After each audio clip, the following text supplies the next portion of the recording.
Stories are moment in time connections. My name is Osademebi, and every week I will tell you a short story written by a Nigerian writer or author. That's the long and short of it. So without much ado, this week's story is by Favour Ahuchaogu, and it's titled Love on Transit. We fell. No. I fell in love with you somewhere between Onitsha Head Bridge and the busy bus stop in Ore. Or, if I am concerned about being accurate, a few hours before then.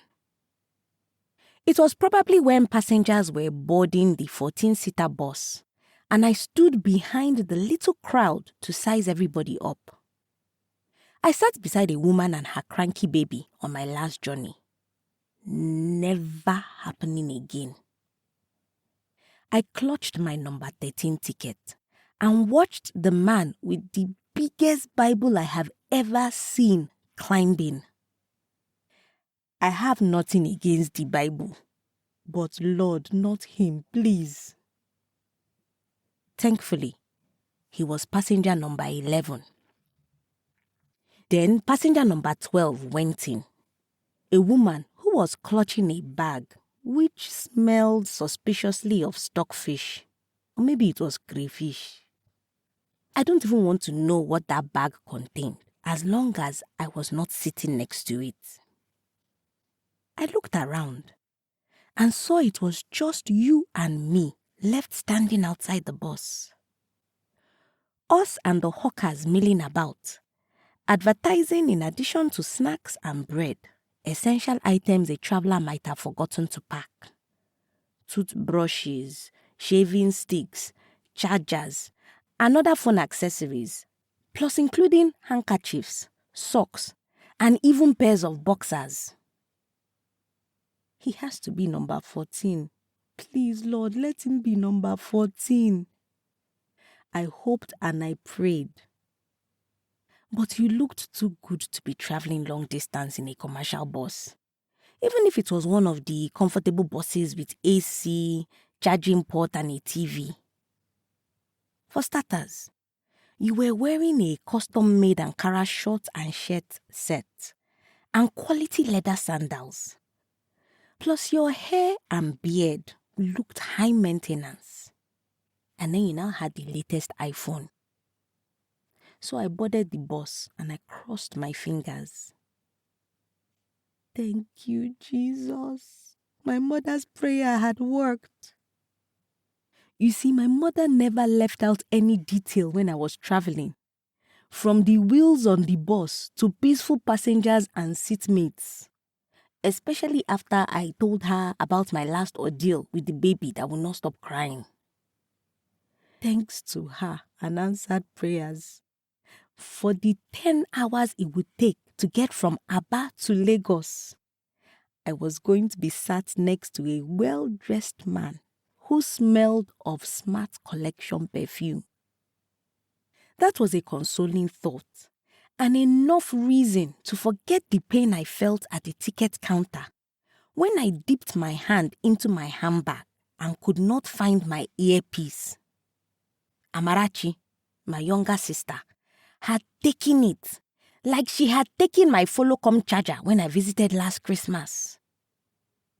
I knew I had other earpieces strewn around my room in Lagos, so I ignored the persistent hawker plastered to the bus window, waving packs of earpiece. I was going to survive this journey with a fine man by my side. And Candy Crush. You said, as you took your seat beside me. I shrugged in an I don't care kind of way. I didn't want you to think I was too excited to be sitting beside you. Maybe that was why you didn't speak to me again until we were at the Anambra Delta water boundary. But you had made a couple of calls. One to a friend in Mauritius, and the other a 45-minute long Zoom meeting. Meanwhile, I had already named our babies by the time the bus turned onto the first highway. Imagine we had to cross with a canoe. You said when the bus climbed onto the bridge. I had already consigned myself to watching the river and counting the number of billboards and posters advertising a popular green bottled indigenous beer brand. It was good to hear your voice again, but you took me by surprise. And I didn't know what to say, so I just smiled. And then I realized I had not responded to either of your comments. I had to prove to you I wasn't an airhead or an unpleasant person. If the only option was to cross with a canoe, we would still have done it. Maybe complained a little bit, but we would have been used to the fact that it was the only available option. I am sure people traveled before this bridge was built. That is true, you nodded. Some passengers began to tell stories of how their parents, uncles, and aunties used to cross the River Niger before the bridge was built.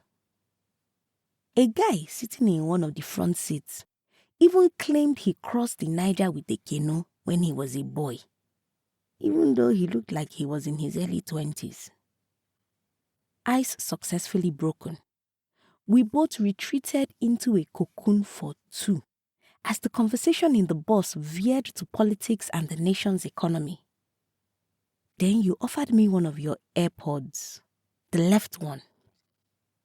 I don't know if we have the same taste in music, but you looked bored. I am bored. Thank you. Ruga's Dior was playing, and we both nodded in comfortable silence. Ababanna came on next, and I looked at you in surprise. What? My love for music cuts across many decades and genres. Then you laughed. A heart-warming sound, which enhanced the rich timbre of your voice. Deep and low, but not exactly bass. Bass is what I think of when I hear my pimple-faced teenage brother, Uche, and all of his friends talking. By the time the bus stopped in Ore, we had shared gala and plantain chips, listened to Adele and Onyeka Onwenu, Imagine Dragons and P-Square, Eminem and the Cavemen. I already knew where you lived on the island, and you knew I lived in Bagada and worked with a bank in Ilukbeju. You knew fun facts about my siblings, and of course, I told you Amara took my earpiece. You also knew I came back to Aba for my bestie's wedding where I was the chief bridesmaid. Your family lived in Aba, a trekkable distance from where my own family lived. You were a tech bro, a freelancer, and you talked a little about coding, AI, UI, UX, and a whole bunch of other stuff that I could not understand. You came back for your father's burial, and after spending a small fortune, you did not have much to spare for a flight. But I'm happy I took the bus. How could I have met you if I had not? I smiled so hard that my cheeks hurt. Your name, Ihai. My name, Ihoma. From the same state, and both from Ungwa. Perfect match. Our wedding hashtag was going to be Ihe Squared. In one of the eateries in Ore, over steaming plates of jollof rice, yours with fried fish. You said you avoided red meat as often as you could, and you did not feel like eating chicken. And mine with beef. We laughed and shared stories of our experiences in Lagos. I was convinced that you were not one of the crazy men in Lagos who Damilare Kuku wrote about. This one is Onyebekanyi. someone from my place. You were one for through and through, and you felt strongly about family and relationships, I guessed, the way I did. You paid for our food and waited while I peed before we walked back to the bus hand in hand with newspaper-wrapped parcels of oil-drenched suya and plastic bottles of soft drinks, which I insisted on buying and paying for. We read hilarious threads on X and laughed at funny skits on IG. Passenger number 11, the man with the biggest Bible I had ever seen, hummed a religious tune, giving us evil looks, and then he flipped the pages of his Bible loudly for emphasis, but we just ignored him. We giggled at his antics and the mediocrity of the movie playing on the small television. I slept off on your shoulder to Enya's voice. And before I drifted off, I thought we were just like the couples in the K-dramas and telenovelas I stay up most nights watching. I made a mental note to download the latest episodes of the 2 series I was currently in the middle of. I woke up when passenger number 12 alighted at Redemption Camp with her bag, which you and I confirmed to be crayfish. A few minutes before our bus got to Anthony bus stop where I got off, you asked for my number and flashed me. I looked at the 11 digits highlighted in red on my phone and promised to save it. You had already told me that your stop was the Jibowu terminal. You waved as the bus drove off. I first saved your number as Ihanyi Travel while in the Uber on the way home. But then I updated it to Ihanyi when I got home. When I stepped into the office the next morning, our romantic journey was the first gist I gave my work bestie, Sheung. I did not find a man at the wedding, but technically, I met one on my way home from the wedding. Has he called? What's wrong with you, Seth? Not yet. He probably slept off after the journey. Okay. If he calls you today, signal me and make sure you put it on loudspeaker. I want to hear his voice. You did not call. So during my lunch break, I changed your contact name to Guy I Met on the Bus. Then I changed it to number 14, which I quickly erased because that implied something else. The final entry was Aba to Lagos.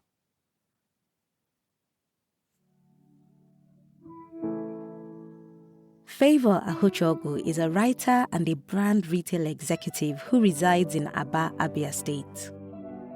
Her story, Little Woman, is featured in the book Our Daughter Who Art in America, the 2023 Mukana Press Anthology of African Writing. And her flash fiction, Fernway, was shortlisted in the 2022 Brilliant Flash Fiction Writing Contest. You can connect with Favour on Instagram at Favour Ahuchaogu and on LinkedIn and Facebook at Favour Ahuchaogu. Details and links will be in the episode description. If you've got a story you would like to be featured on this podcast, or a published book you want to make into an audiobook, send an email to info@osadumebi.com or send me a message at osadumebi on either Facebook, Instagram, LinkedIn, or X. I look forward to collaborating with you. And if you've enjoyed this week's episode, please subscribe, leave a review, and tell someone, everyone, that stories are a good escape for a few minutes each week.